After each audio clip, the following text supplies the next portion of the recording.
Commissioner Lee, who is out of town on important family business. As usual, we will begin with a prayer reading or thought, followed by the Pledge of Allegiance, and we'd ask for any volunteers that would be willing to do that. Any volunteers to offer the prayer reading or thought, or to lead in the pledge? To do the pledge and prayer reading or thought? Thank you. If you could state your name when you come up, that'd be great.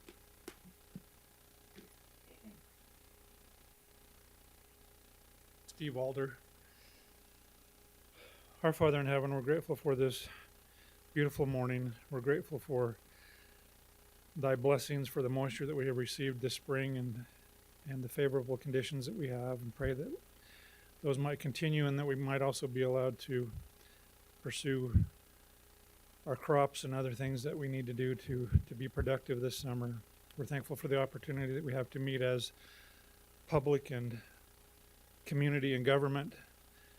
Grateful for the opportunity that we have to meet and discuss vital issues, and pray that we might do so in a wise and prudent manner, and that would be with those of us who are serving the public and those who are here as public.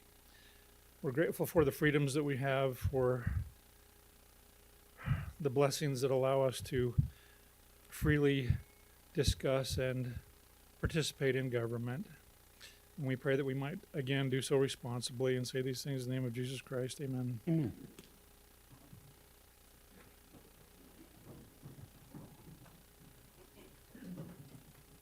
Bryce Larson. Repeat after me. I pledge allegiance to the flag of the United States of America and to the republic for which it stands, one nation under God, indivisible, with liberty and justice for all.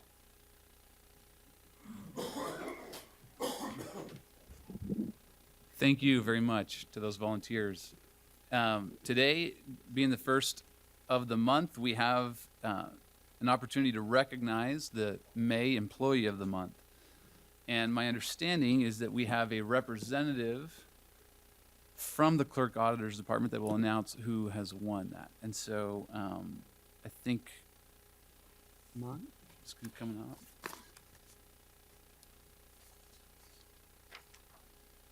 Here, I think I have what you're supposed to read. Okay, I got this thing. I'm Mount Wade from the auditor's office.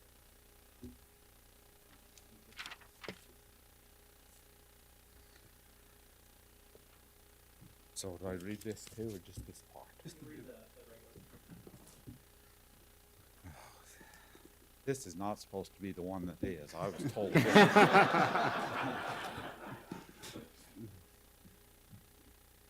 Mont has been an invaluable Utah County employee for 14 years.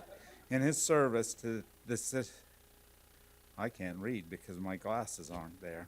To the citizens of Utah County, he has equally served his colleagues with a positive attitude. As an internal auditor, Mont has had the opportunity to help many departments improve efficiencies, cut costs, and better serve the public. Mont is a friendly face to everyone he meets and continues to be a reliable person you can always count on. He is dedicated and accepts each assignment willingly and with optimism. Recently, Mont quickly turned around a robust analyst for one department facing a persistent financial challenge. His work was critical to helping the department resolve the issue. Mont is being nominated not because of his great work ethic and abilities, but because of his character. When colleagues have a family emergency and do not have any PTO to be at home with their families, Mont volunteers his PTO, not for praise or recognition, but because he believes that others are in greater need than he is. Whether it's strengthening, see, this is a lie. We're going to get struck down. Whether it's strengthening unity with coworkers by hosting a monthly fun questionnaire to get to know one another, supporting others by supplementing his own PTO, or strengthening the team of internal auditors, Mont is always up for the task. With pleasure, it is the recommendation of the Utah County Clerk Auditor to nominate Mont Wade for the May 2019 Utah County Employee of the Month Award.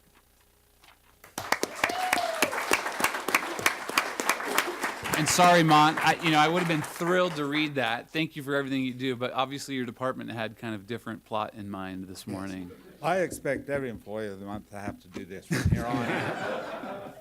Or I will audit this procedure. If you come on up here, we've got a couple things for you. Just want to go over there? Oh, the trophy. Wow. Oh, it's the trophy. Yahoo!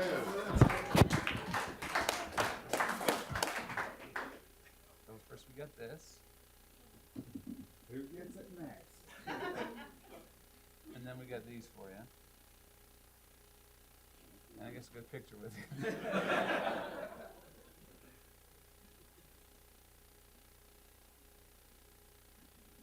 Thanks, Mont.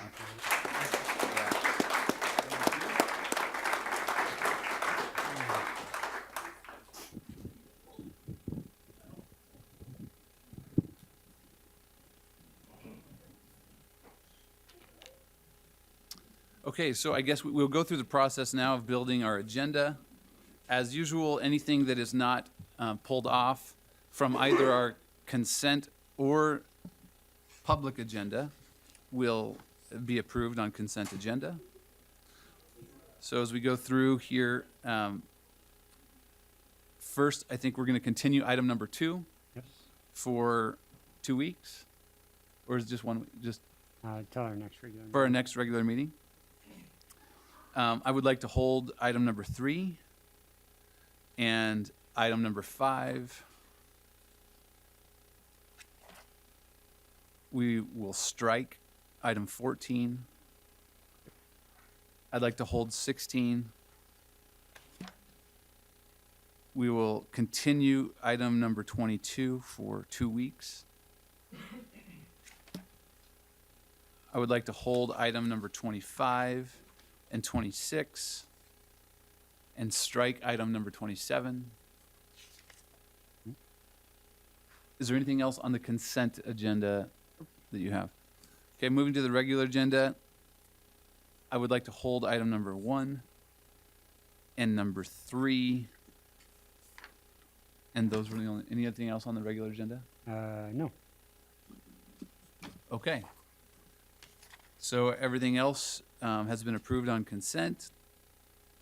So we move to item number 3. Just as a housekeeping, we'll probably want to suspend the rules so you can second Oh, the motions. sure, yeah. I'll suspend the rules in Commissioner Lee's absence to be able to make and approve or in second motions.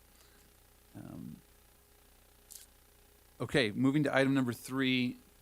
Robert, can you speak to this? Seems like a simple matter, simple item. If you could just kind of explain what this subscription will allow us to do, that'd be helpful. Okay. What it is, it's actually a subscription that we had previously and we let lapse. And the biggest reason I let it lapse was because back when we had it, I really didn't have the resources to make full use of it, to put the time into using it. But what it is, it's a database where we can access at the PO level hundreds or thousands of different government agencies, purchases that they're making. So it's useful for research purposes, where we can look at who are good vendors if we're trying to find something we haven't bought before. I would use it, and I would be hoping to get a couple of departments to use it as well, to find vendors, to find the best vendors for products, and also the best prices. There's also a feature of it called GovQuote, where we can put an item out for quote, and it'll go out to lots of different vendors to come back with quotes. I think a lot of times what happens in a lot of departments is, we need to get 3 quotes instead of actually going out and really getting the least expensive quote. There's a tendency to just kind of go with the easiest quotes. But I think this is something that as far as research on my part, and also to save money on the department's part, would pay for itself pretty handily. And so the GovQuote can actually help with getting quotes or kind of an RFP. On the other, just for the data on the pricing, is that really doesn't change anything related to an RFP process. This really wouldn't apply to the RFP process. This would be for all those things below that threshold. For an RFP process, that's a whole separate process. Any other questions? No. Okay, thank you. We'll then move that we authorize consent agenda item number 3 as stated. Second, all in favor say aye. Aye. Aye, that passes 2-0. We'll move to item number 5. I don't know, is this, Ralph, is this an item that you would speak to? I just thought that this was an important enough item for the coming year. I didn't know if there was anything that, and it affects, I guess, all employees. Is there anything you wanted to speak to about? Yeah, these These are plans. the contracts for the Select Health Share program for the 2019 calendar year. And these establish the rates for the employees and the term and the eligibility requirements for the plan. It's all pretty standard, and we of course communicated this during open enrollment to all employees. So nothing's really changed. It's just making it official that we need the commission to sign off on it. Okay. And, Mr. Chair, there was a couple of amendments I talked to Ralph about last week, and I think they're fairly minor, but at least one of them significant. I think that those will be done fairly quickly, I suspect. And before you guys sign it, we'll make sure that those are done. Particularly, and I'll just mention them real quickly while we're here. So if you could approve it, subject to amending the agreement to remove the requirement for eligibility that we pay Social Security. That'd be number 1. And then there was, It's the section on leave banks. yes, It's 2.6, I believe. 2.6, also, a sentence needs to be either removed or modified. Currently, the county allows for donation of leave, and this would prohibit that, these agreements, and so we'll fix that. So this is their standard agreement. I suspect that it just was in there, but since we have that policy. And also, the third change would be that in 2.7 and 2.8, they have a different date, meaning that one of them says 31 days and one of them says 30. We just want to coordinate with that, the correct date on that. So just 3 changes. They're fairly minor, but they are somewhat significant too, so we need to make sure that that's covered. And I think Ralph knows about that and has communicated that, so it should be no problem. But if you'll approve it subject to those 3 changes, I'd appreciate that. Okay. All 4 of them. Thanks. They all had 4 out of the same issues. I move that we would approve item number 5, consent agenda item number 5, but remove the requirement that we pay Social Security and ensure that it allows for the continued donation of leave and that the time periods are synchronized. Second? All in favor say aye. Aye. Aye. That passes 2-0. Thank you.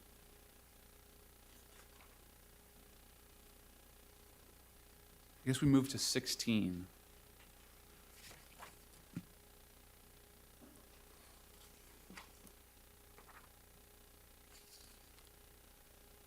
Richard, I just had a very simple question about this. It seems like they only want to just come to talk about membership renewals, and I just didn't know what our standard practices are in terms of letting businesses kind of have access to.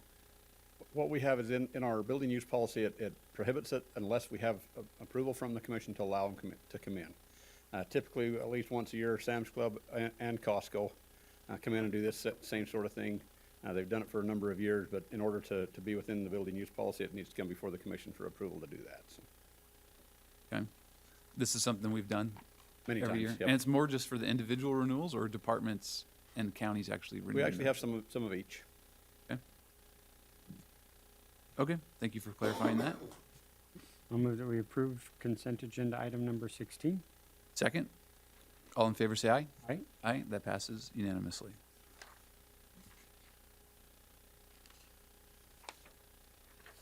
We'll move to item number 25. Back up, Richard, for a couple of these. I'd left this one sitting on the chair back there. So this is the one for Holbrook Asphalt, correct? Yes. Okay. Questions on it, or? Sure, I guess, can you just speak to the purchasing process that this went through? With the Holbrook asphalt, the HA5 product is a sole source, it's proprietary product. Typically what we've done in the past when we've done this is we also have a contract that'll go out for a mastic seal, which is a similar but different type of material. We've used both in the past. These work really good on the trails because of the smooth nature they give the asphalt surface. But it is one that's a proprietary product, so there's not a additional bidder that you can go through on it. We do typically go with what the state will do as far as their contracts, and also what the cities will do on their contracting as well. So we've used Holbrook a number of times in the past. And Sorry, are you saying that the state has approved, or the state is using I them believe as the well? state does. I know the cities do because Okay. we've done it with the cities a number of times.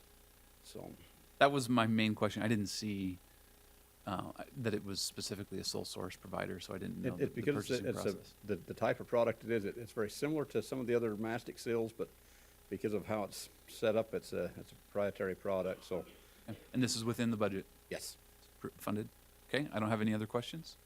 I move that we approve consent agenda item number 25. Second, all in favor say aye. Aye. Aye, passes unanimously. Item number 26. Yes, a few years ago, the county put in a request to do a trail over the point of the mountain in conjunction with Lehigh City. The city and the county are co-sponsors on the trail. It's been through a number of iterations.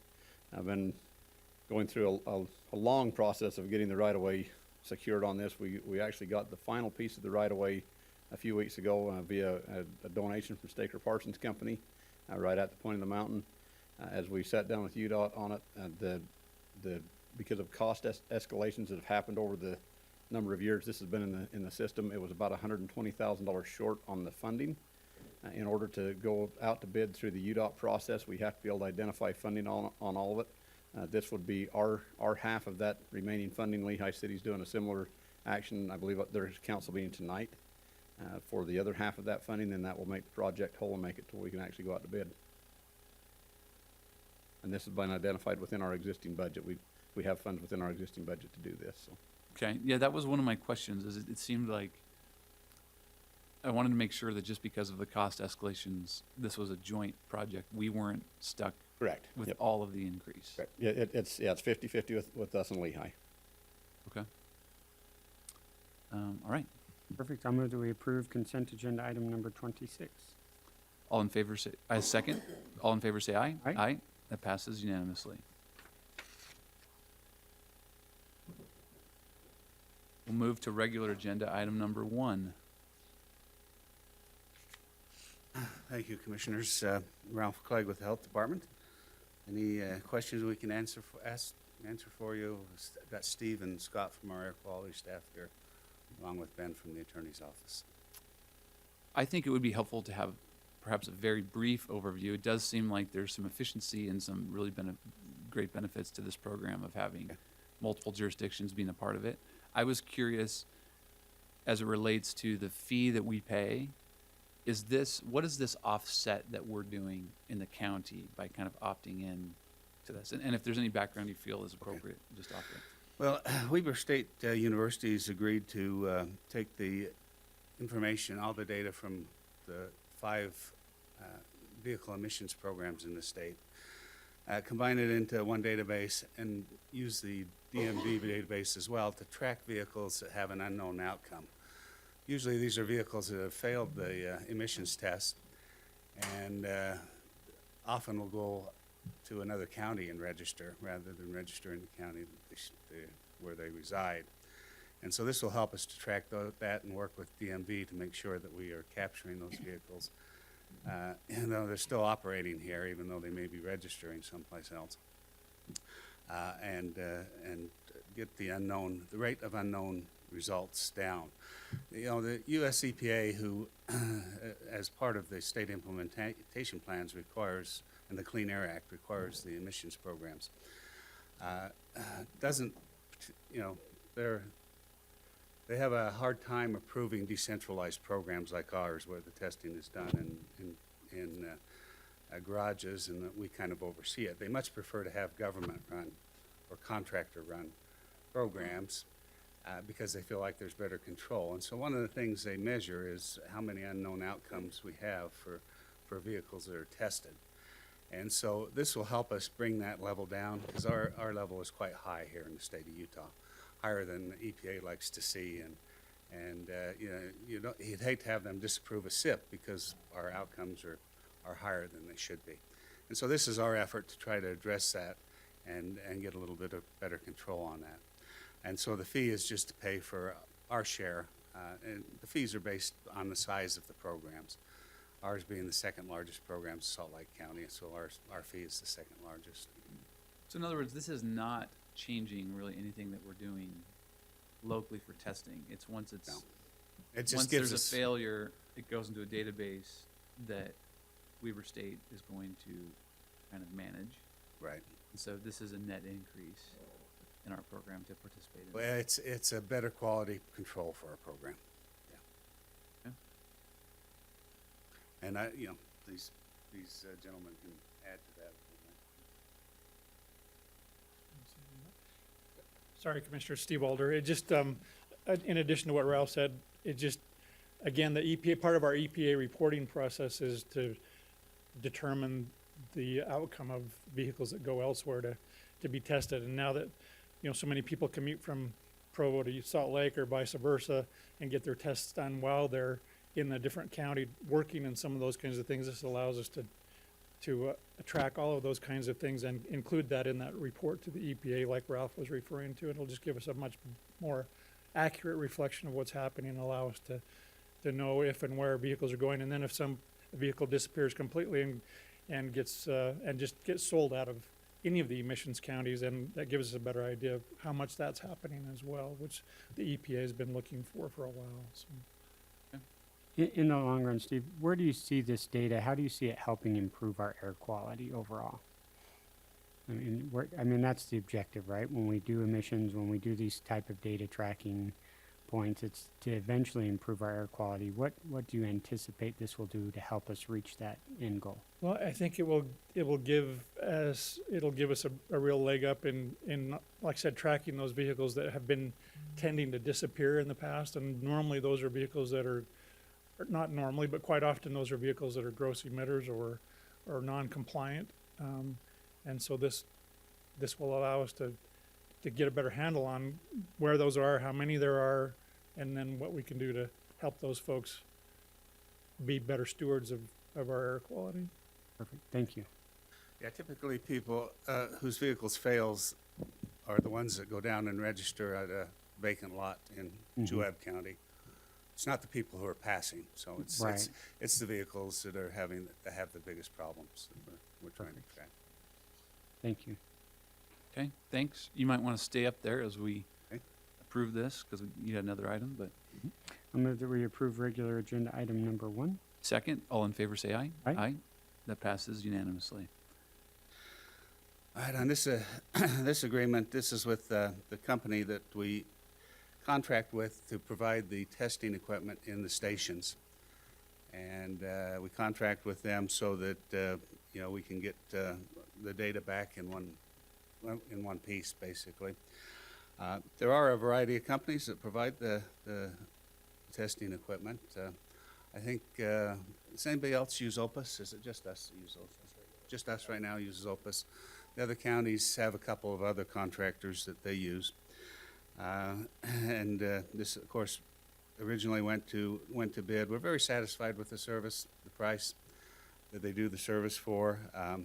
They've worked very diligently in being able to keep the current emissions analyzers that we have up to date and functioning, so that we haven't had to go out and bid for a new analyzer, which would cost the stations more money at this time. And of course, they pass that on to the public. And so, And these contracts generate some revenue for the program. oh yes, yeah, Yeah. They, we sell the certificates. I think in there it says for $3.25. Is that correct? The contractor keeps $1.20 of that, and so the balance of that comes to Utah County for what we do with the program and oversight for the programs. One of the questions I had when I looked through that agreement was, it seemed a little bit vendor friendly to me in that they were protected both ways. In other words, there's some sort of predicted volume that's going to come through. Oh, yeah, that one portion, yeah. And then they say, if there's less, we pay them more. Right. And if there's more, we pay them more. But even, it seemed like if there's more volume, I understand actually the less, kind of, because they want maybe some Want to have a stability. minimum to But the operate. more, I mean, I don't understand, that there, it's a revenue share, so if it increases, they should already be getting more. I'll let Scott comment on that. The way that works is they have a minimum, basically, that they are going to manage the program for. And so that less number, the bottom number, is the minimum amount that they get. And then it's $1.20 per certificate sale that they get, no matter how many they sell. And the idea there being that the more work that they have to do to handle that volume, they're gonna get more compensation for. It's also a very good deal, compared to the other counties. It's a very low price that they're paying, and they all have similar type guarantees to make sure that, it's a very expensive process to set up the online vid and everything that they have to do, and they want to make sure that they're going to at least recoup that loss or that potential Sure. expense. No, I mean, I understand the way you described it, that the way you described it makes sense, but I actually think the way it's written, it also gives them an additional kicker if there's more than the predicted number. So that's what doesn't make sense to me, because no matter what, they're going to be benefiting if we have higher volume. Yeah, through the additional sales of the Right. certificates. Their collection, their amount that they collect doesn't change. It's still $1.20 per certificate. That's the way it should be. I'm not sure that's the way the deal actually reads in the contract. Pretty sure it is. No, I think I understand your question. I think the price that Scott has mentioned is the price that they get, even if it's over the amount of certificates that's predicted. I think contractually with the language, I think we're okay with that. I understand your concern, but the other language surrounding that in the contract, I think solidifies that price. So it's a small matter, but to me, I did see caps in there. And so, I mean, I'd be willing to move forward subject to removing any sort of upside penalty, essentially, from the Okay. county. We'd be happy to go back to Opus and discuss that with them. This is an amendment. Nothing has changed. We've had this, been with Opus for how many years now? 6 years. This is just this is the way we've been doing it for 6 years. That's not to say that there isn't a better way to do it. But to be clear, the terms that I'm referring to are in the amendment. They're not in the main contract, right? No, this amendment that you have is simply changing the date for next year. So it's been the same for, Okay. yeah. So it's extending- I must have been looking through the full contract. Yes, it's essentially a restated contract. It's not just the amendment. We've restated the entire contract as we've done every year with this. Is there a deadline or any sort of timeliness to this issue? No, I believe this is for 2020, right? Okay. So we do have time to negotiate if that's what the commissioners would like to see. Okay. I appreciate the vendor, appreciate the service, think it makes sense. I'd like to get that one provision. I might be misunderstanding it, but I'd like to just look through that. May I suggest continuing this for 2 weeks? Sure. And then specifically, could you tell me specifically There's a cap on there. So the same protection that they have on the lower bound, if a certain volume is not reached, there's a kind of penalty price paid. And I understand that. They're trying to guarantee that they at least have a sure. certain number of volume. But then there's another provision that says if it exceeds that amount, right? Is there then a there's paragraph that number same, I don't specifically? have it up Oh, here, okay. so. I see. It's the same, Yeah. Yeah. Okay. it's the same section that talks about the lower threshold. I apologize, my No, that's fine. computer's not working up here to find this. We'll find that, and if the commissioners wouldn't mind continuing this for 2 weeks, Yeah. we'd be happy to look at it and negotiate and see if Opus is willing to agree to that. I move that we continue this item for our next regular scheduled meeting. Second? All in favor, say aye. Aye. That passes unanimously. Thank you. Thank you.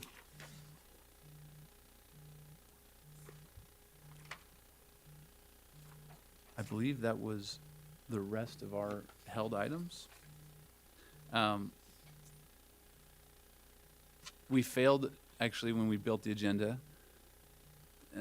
Was there any public comment on any of the items that we've talked about so Usually far? we'll set our closed session. We need to do, Well, from the items that were already approved, Oh. I wanted to see if, oh, I got or you. move to consent, was there any public discussion? Okay, I guess we'll move into, Hello, Brian Vokes with the Commission Office. I just wanted to point out regular number 10. That is the agreement with UTA, the service level agreement that's been worked on for quite some time. Commissioner Lee's been very involved with that, and he's very happy that it's on the agenda today and finally being approved. So thank you very much. Mhm. And thank you, Rob Moore, for all your work on that as well. Thanks. thank you for that comment. It's true. There's been a lot of work that went into that for quite some time now, so appreciate everyone who helped to get to this point.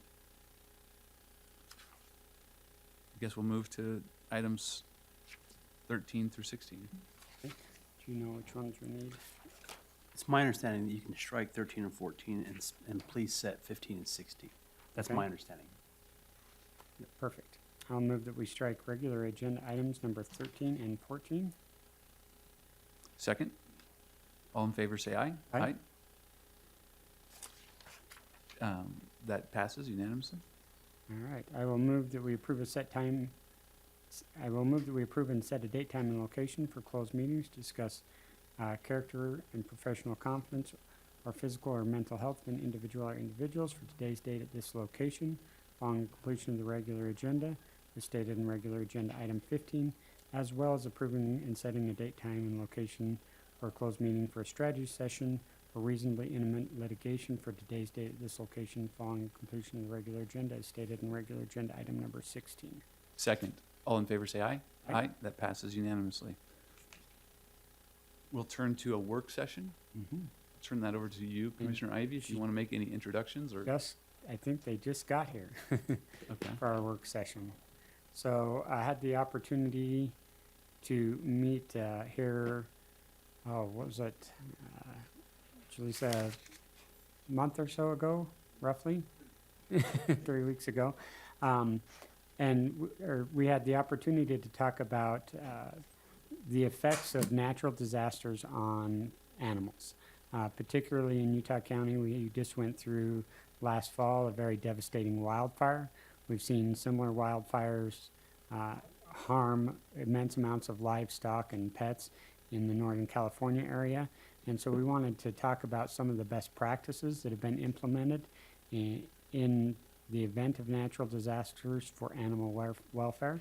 And so we have experts here from the Utah State Department of Veterinary Medicine to kind of give us some insight on how that works. And Jaleesa, if you want to come up and tell us what you got. So.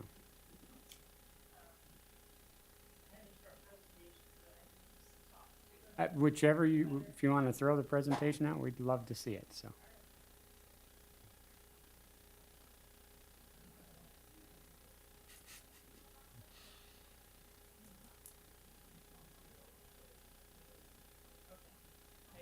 Okay. Yeah. Sure, I can. I'm Dr. Crawford. I'm the Assistant State Veterinarian for Utah at the Utah Department of Agriculture. You have that on thumb drive, Kyle? Could you plug that through yours? Sorry, as far as what's on the work session with that? Yeah. Yeah, her name is on the agenda. No. No. Could she The use your presentation. laptop to run her PowerPoint? That was my thought there. Sorry about that. We typically have one up here for that, but.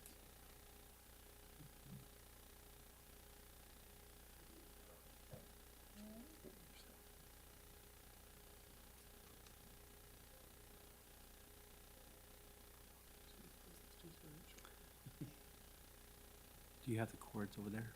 You plug it in? Should be able to plug in right there. So it's this part that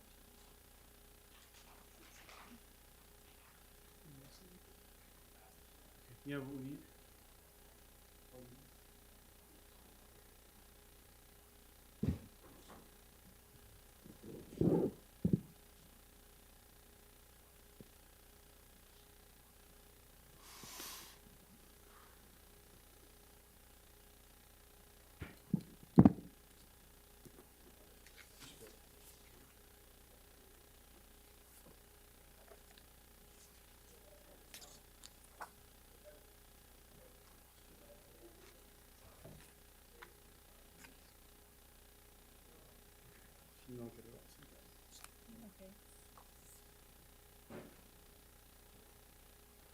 the TV actually turned on? Our monitors Showing came on our on. monitor. Is it showing on yours? Yeah. Okay. No, if we can- Okay, that Fair works. enough. Yeah. All right. It's just not on?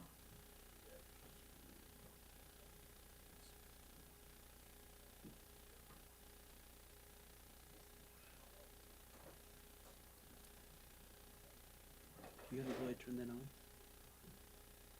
Can you go turn it on? That will. Yeah, it's down there. Down here? And Chris, you should have this? Be able to turn that TV on? It does work. It typically works. There we go. There it is. Good job. So I'm just gonna take a few minutes here and kind of talk about animal response in Utah and kind of where we were at historically and where we're at now and where I'd like us to be, what direction I'd like us to be heading in.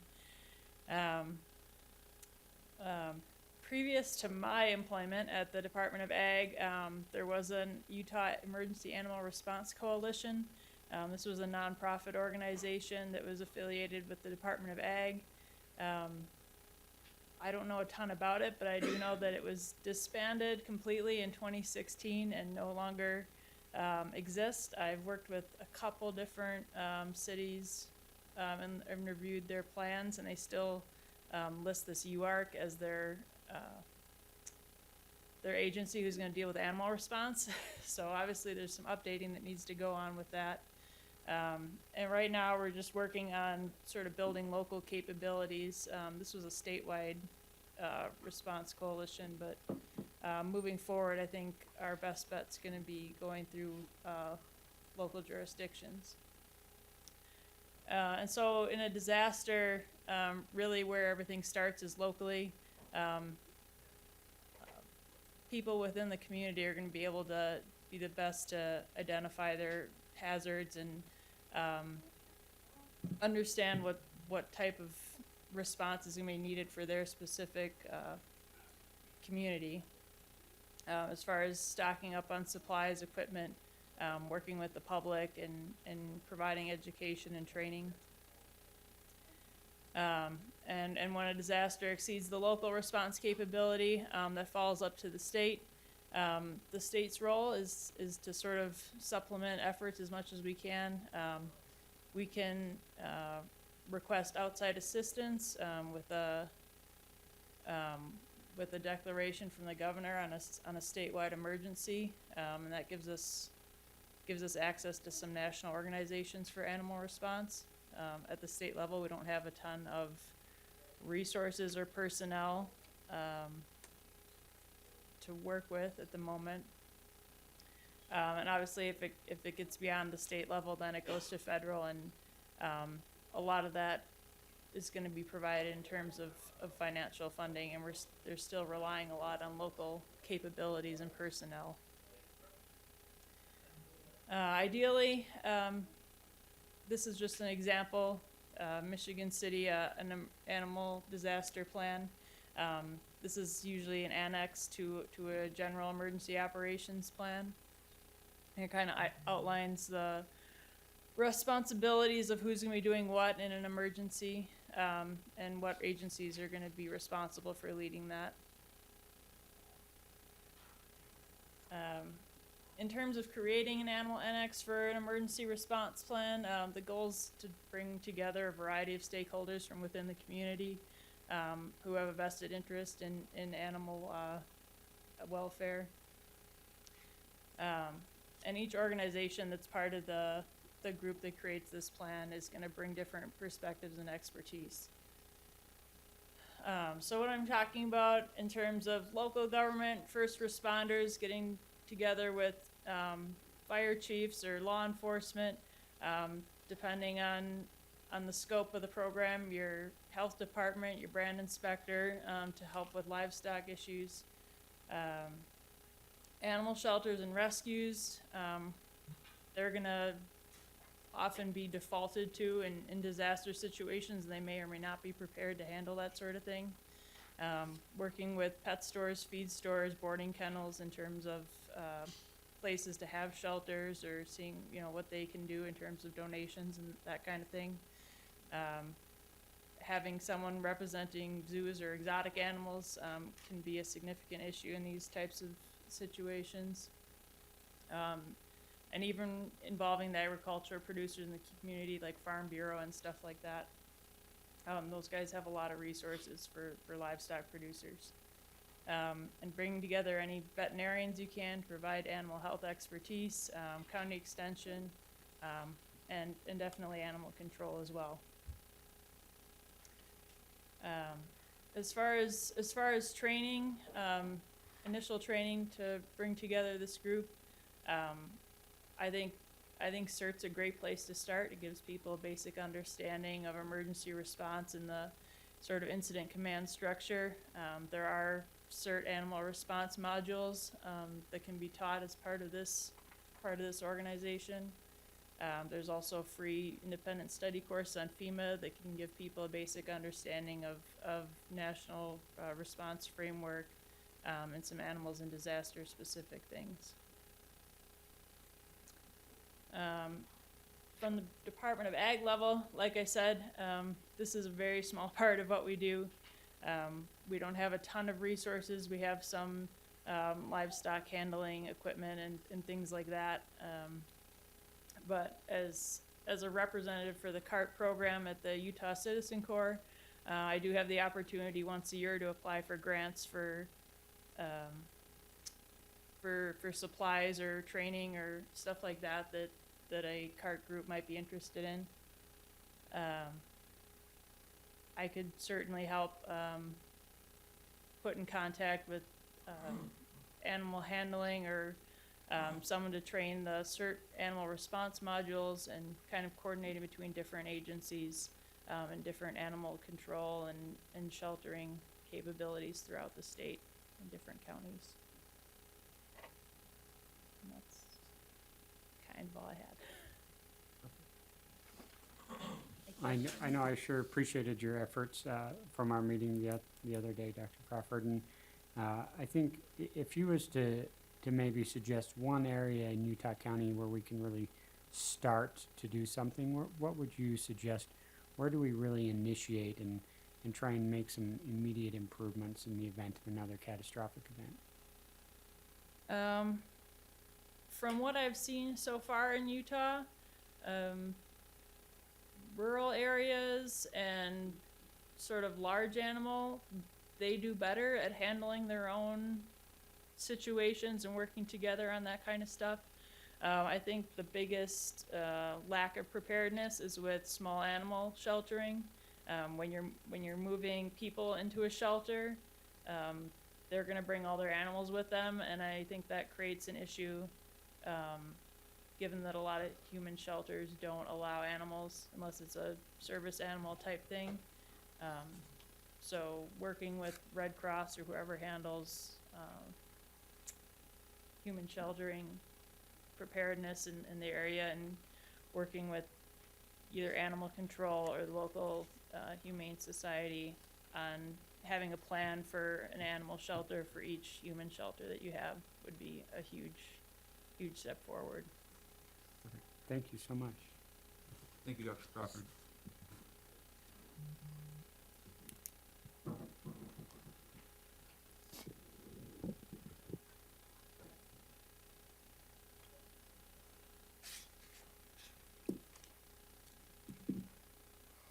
Okay, I guess one last opportunity. Is there any further public comment or discussion? Seeing none, we will move into our closed meetings.